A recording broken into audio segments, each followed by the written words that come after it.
The tradition that she remained a virgin, though she gave birth to Jesus, was generally accepted in the early church. We have addressed this when we spoke about the nature of Christ. A further appreciation of her holiness led to the doctrine that she was so favored by God's grace that she could not have sinned, and, in the view of some theologians, that she was even free from the effect of the disobedience of Adam.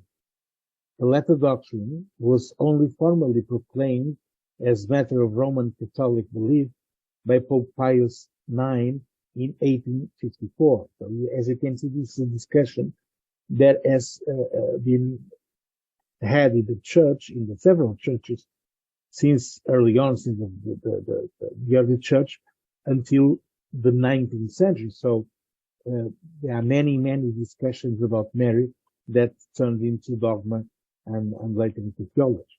During the Templar historical existence, there were two visions of Mary that played a very important influence.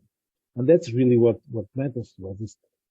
When the Templars were around, what was the vision that they had of Mary? There was a Western Mary, the mother of Christ, the Christotokos, herself potentially perfect and free of all sin, co-redemptrix, represented by a young woman. That's the vision of the Western Church, the Latin Church. But the Eastern Church had an Eastern vision of Mary. And as you may recall, the Templars were founded in Jerusalem. So that vision was very influential for the Templars. It was surrealistic in style, purposely trying to avoid the question, what did Mary really look like?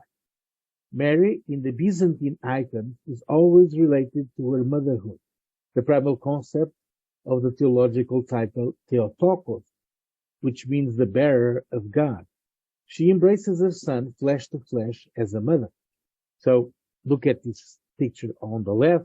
This is how the Byzantine icons portray Mary.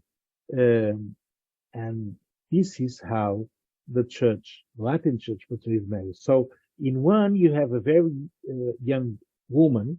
In the other, you have a surrealistic woman that is far from any identification or any similitude with anyone.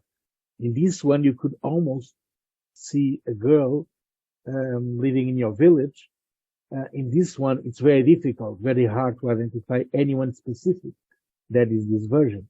And so these two visions of Mary were very much prevalent in the East and West when the Templars were around.